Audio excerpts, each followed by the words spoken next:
SU 130 PM. 130, c'est pas la vitesse du char. 130, c'est le calibre du canon. 130 mm. 130 mm, 13 cm, c'est le diamètre des obus. Ça fait de très gros trous. Très très gros trous. Et VV est dans une partie intéressante, puisqu'il est en tiers 8. Il va être confronté à du tiers 7 et à du tiers 6. Donc c'est cette map, traditionnellement, il joue en défense. Donc il va partir à un endroit tout à fait traditionnel pour les TD. Jusque-là, aucune improvisation. C'est du classique, c'est du sûr, c'est du vérifié, c'est du validé. Et en plus, VV est un joueur d'expérience. Donc, quand il m'a envoyé son replay, je me suis dit, ça doit valoir la peine. Parce qu'il y a des joueurs qui envoient beaucoup de replays, et je vous encourage à envoyer beaucoup de replays, ça me permet d'en voir beaucoup et d'en sélectionner quelques-uns. Et puis il y a des joueurs qui en envoient peu, et quand il en envoie un, VV, ça retient toute mon attention. Donc je vous invite à m'envoyer vos liens de vidéos, comme ça vous pourrez, comme d'autres canards flingueurs, faire l'objet d'une vidéo. Et VV va commencer tout de suite avec un premier tir sur le VK30-02. VK30-02 qui en est encore à se demander d'où on l'a tiré.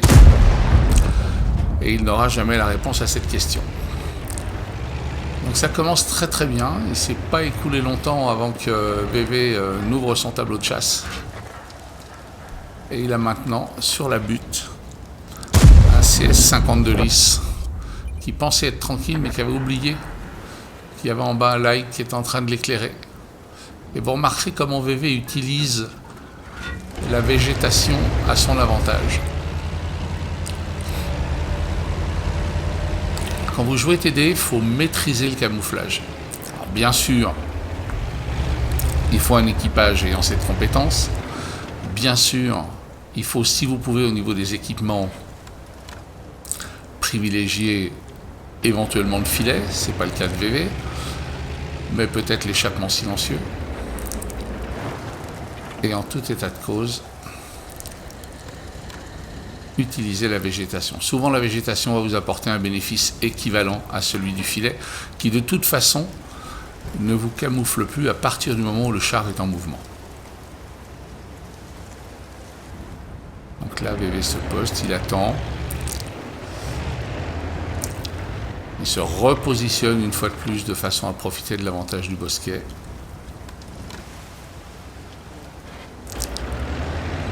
Pour information, VV ne tire pas à la PCR parce que VV n'a pas la PCR. Donc tout ce que vous voyez est fait entièrement à la P.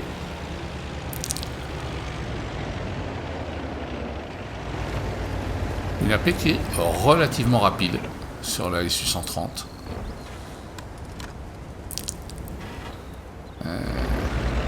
Le tigre est là, mais il ne se montre pas.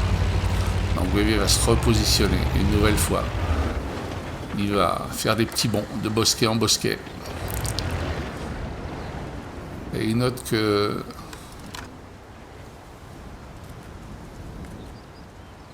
il y a un TD allié qui avance. Il a toujours son light sur le promontoire, mais son light est en train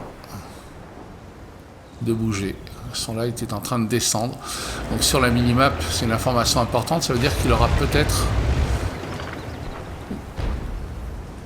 de l'éclairage sur une partie de la map qu'il n'avait pas pour l'instant. Et c'est bien possible. Oh, le 3485 n'a pas vraiment aimé. Est-ce que VV va avoir une autre opportunité ?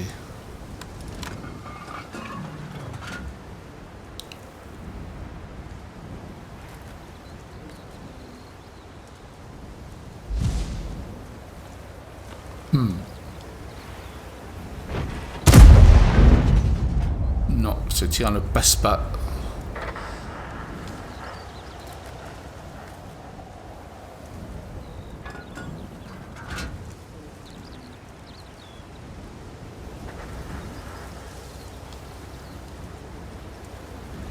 commence à avoir pas mal de chars alliés devant lui sur cet angle-là. Est-ce que ça vaut encore la peine de rester positionné ici? La question mérite d'être posée.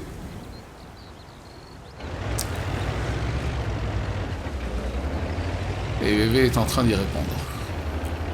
Non, ça ne vaut plus le coup d'être positionné là.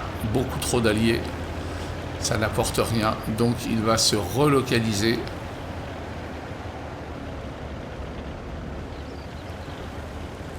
Rien n'est gagné, rien n'est perdu au niveau de cette bataille.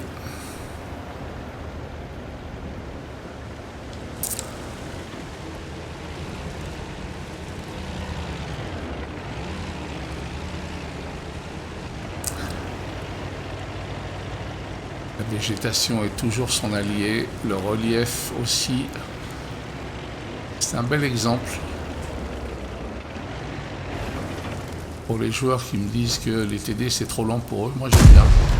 Et le Tiger P, sévèrement sanctionné par VV. Et comme chacun sait, le Tiger P n'est pas rapide et donc il est sorti par VV. Ah, Super L4, VV l'attend. Non, le Super L4 est trop rapide pour VV et ça peut même être éventuellement un char dangereux pour lui.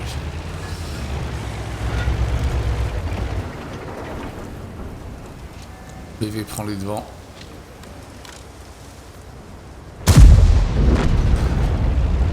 Ce n'est pas lui qui l'a sorti, il prendra juste l'assist, mais il est spoté. Il est spoté, il convient donc de se replier très rapidement, ce qu'il arrive à faire sans être pénalisé.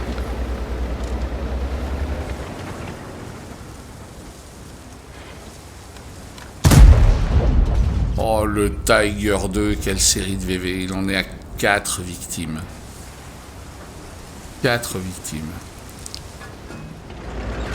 C'est un 4 contre 3, donc c'est jouable. 3 contre 3. C'est jouable. 2 contre 3. Ça reste jouable.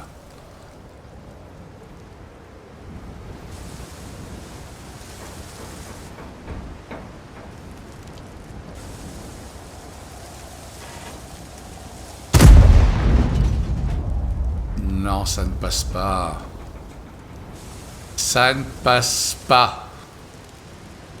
2 contre 3.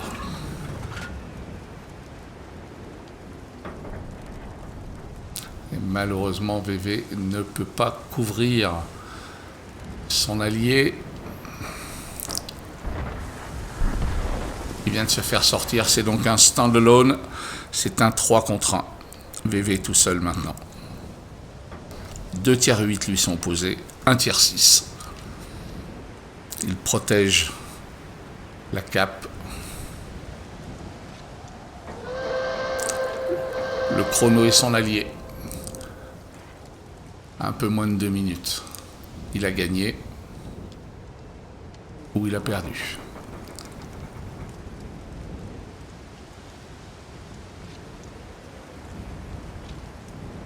Il ne peut plus se permettre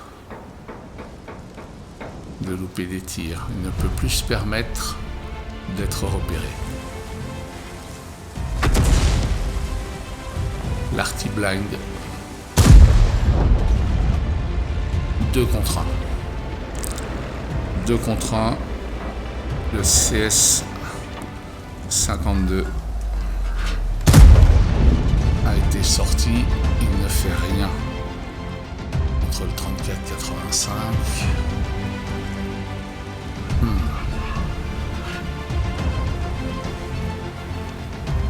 Il attend. Il attend.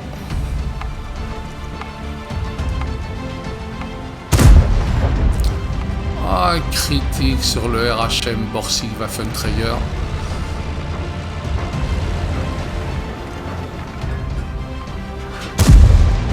Un blind sur le 34-85, magnifique, 1 contre 1.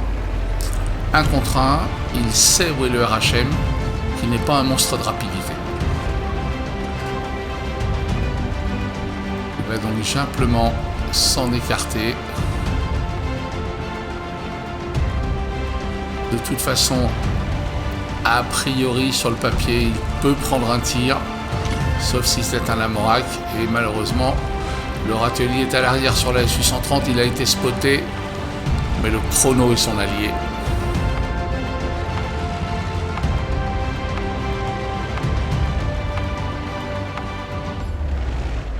Très belle partie. Bravo VV.